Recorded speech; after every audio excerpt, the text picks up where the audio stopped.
Despite being unseen in Breath of the Wild, Misko's clandestine shadow stretches far across Hyrule. He's a master thief and a collector of rare treasures, and perhaps the most stylish outlaw the kingdom has ever known.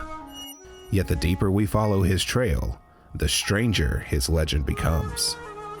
In English, his name is Misko, but in Japanese, as well as other translations, his name is Lambda.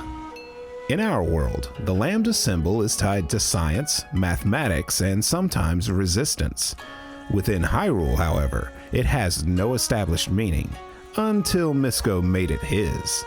A common theme related to the symbol is that it denotes anonymity.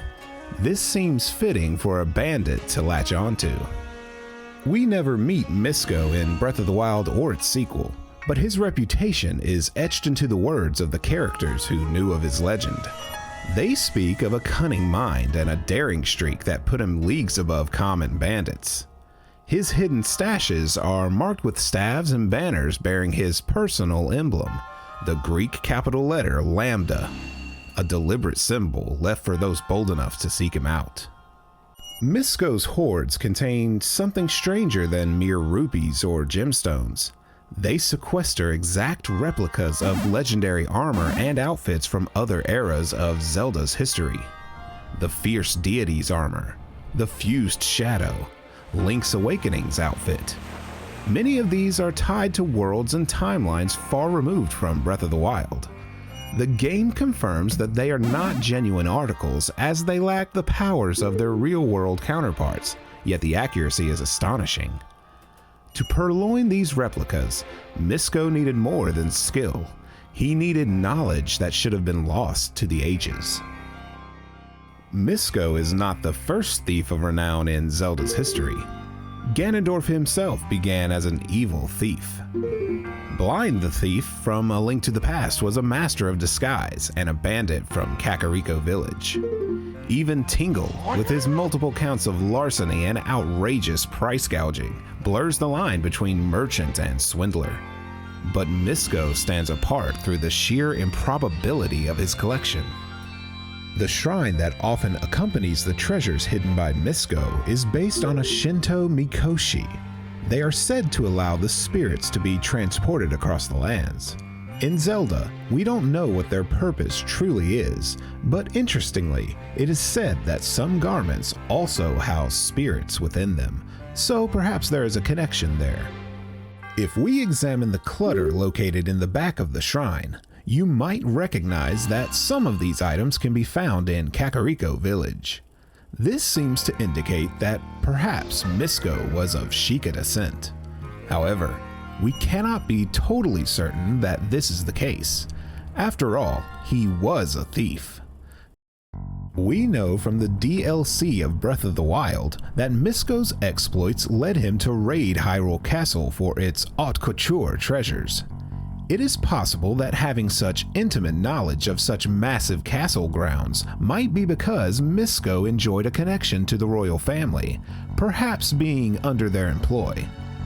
We do see in cutscenes that Sheikah seemed to have casual access to castle grounds, so this may have given Misko the chance to lay his heist plans. Misko's hidden garments also have designs from realms beyond the current era.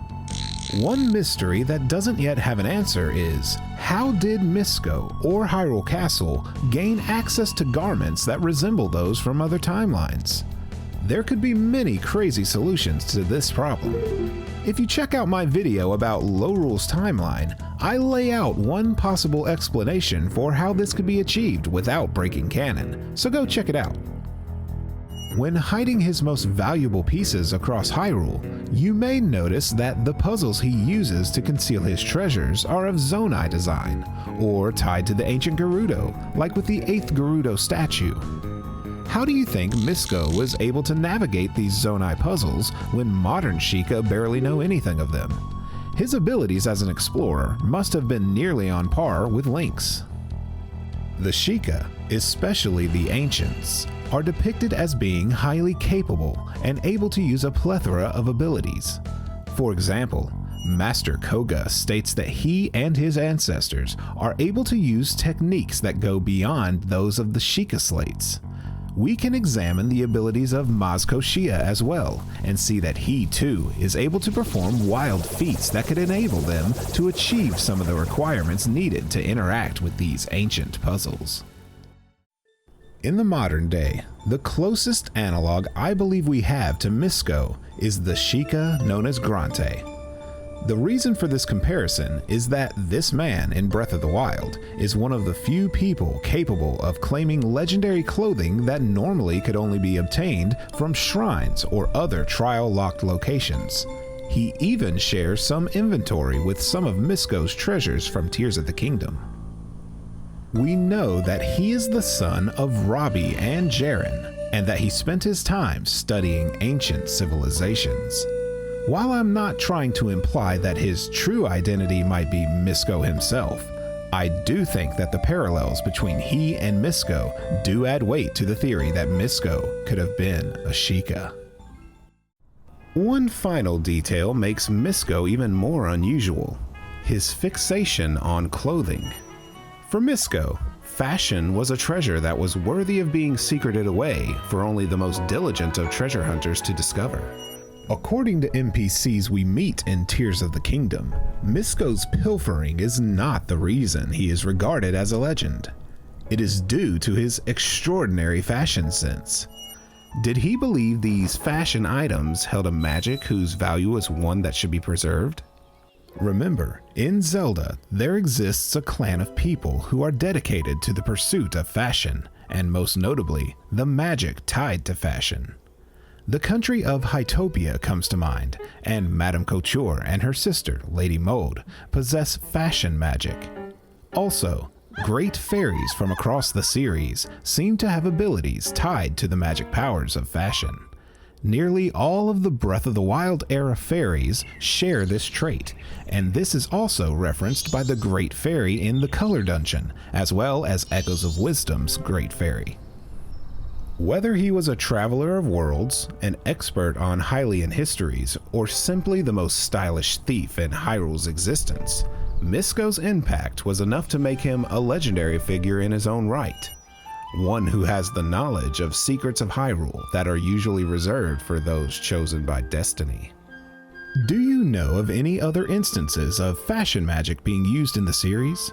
Let me know in the comments section, and I may reference those comments if I ever do a video on this topic in the future. Thank you so much for watching.